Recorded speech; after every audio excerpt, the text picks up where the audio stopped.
Har du nogensinde haft følelsen af, at det er som om alle andre er foran dig i livet? Alle dine jævnaldrende, dem du går i skole med, de har bare bedre styr på tingene, end du har. Som om du burde have styr på livet, men du er ikke helt sikker på, hvor det er, du gerne vil hen. Du er ikke sikker på, hvilken vej du skal gå. Sådan er der ekstremt mange unge mennesker, der har det i dag. Og når jeg siger unge mennesker, så mener jeg altså ikke kun folk, der er unge teenager. Så taler jeg også omkring folk, der er i 20'erne, nogle i 30'erne. Og det er faktisk langt mere normalt, end man skulle gå tro.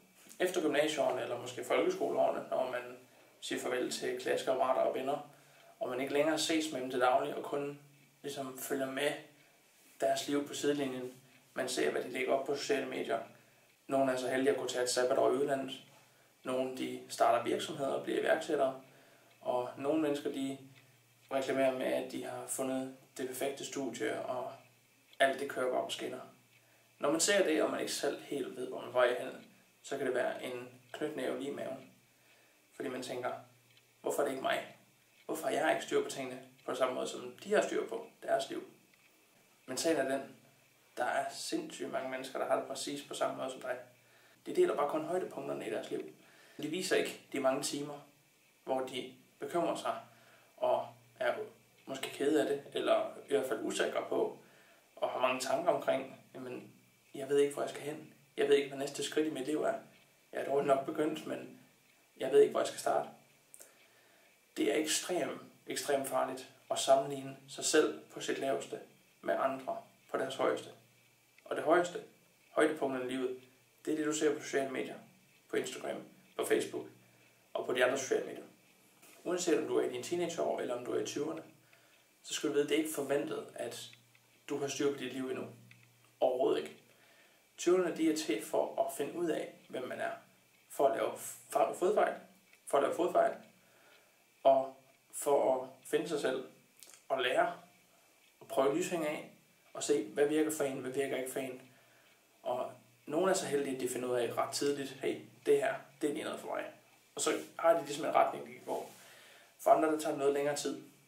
En stor inspiration for mig, det er den nu afdøde taler Jim Rohn, som tit i sine taler, hvor han motiverede mennesker, taler omkring, at livet det handler omkring de små skridt i dagligdagen til at blive bedre, og ikke de store gennembrud.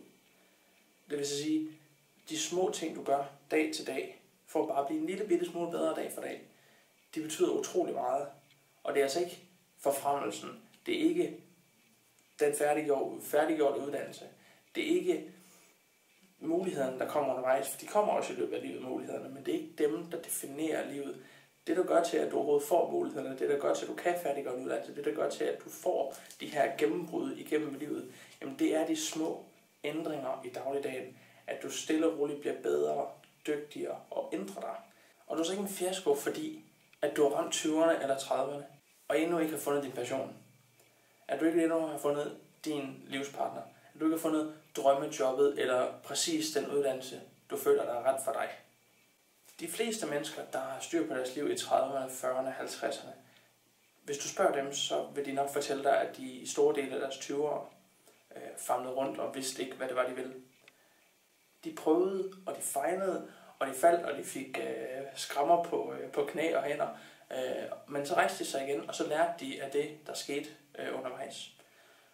Og det er præcis det, der former dig som person. Det, som styrker dig og gør til, at du kan komme videre. Det er, at du prøver ting af, så fejler du måske, du får nogle succeser, og så kan du skrive bagud, hvad skal jeg gøre, hvad gør jeg rigtigt, og hvad skal jeg måske ændre til næste gang. Jeg har i næsten hele min ungdom, jeg tillader mig at kalde mig stadig forholdsvis ung, jeg var 27 år, ikke vidst, hvad det var, jeg ville. Og jeg har faktisk ikke vidst, hvad jeg ville hele vejen igennem, mere eller mindre.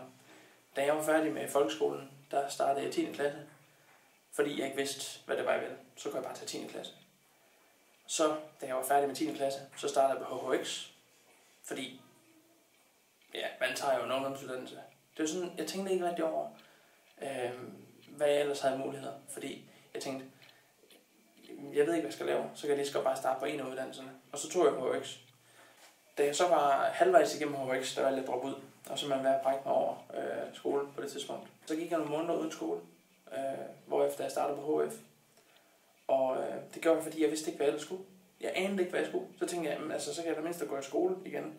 Nu havde jeg lige haft nogle måneder væk, hvor jeg lige kunne få lov at slappe af og ikke tænke på skole hver dag. Så jeg startede på HF, og jeg færdiggjorde så også den HF. Men jeg kan love dig for, at jeg havde godt nok lyst til at droppe ud mange gange undervejs. Jeg havde skole.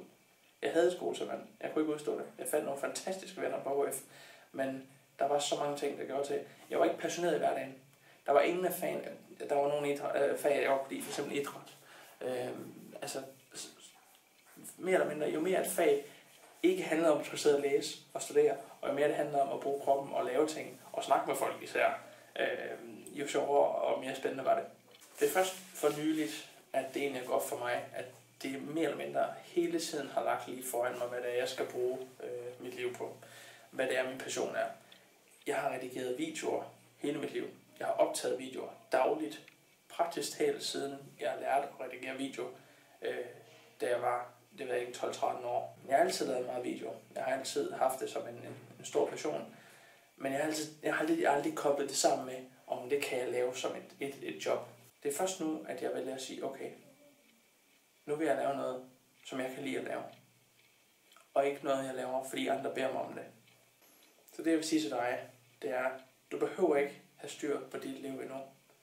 Det vigtigste er, at du bliver med at stille spørgsmål, prøve nye ting af. Vær åben over for de muligheder, der kommer til daglig. Sig ja til ting. Og prøv at søge nye veje. At du ikke har fundet vejen endnu, det er okay.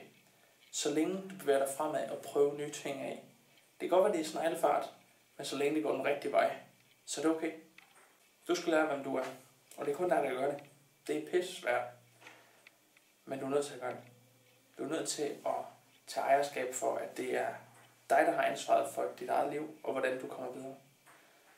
Jeg siger ikke, at du skal have løst mysteriet om, hvad din fremtid skal bestå af. At du skal vide, hvad job du skal lave i fremtiden. I morgen. Eller om nu. Eller om et år.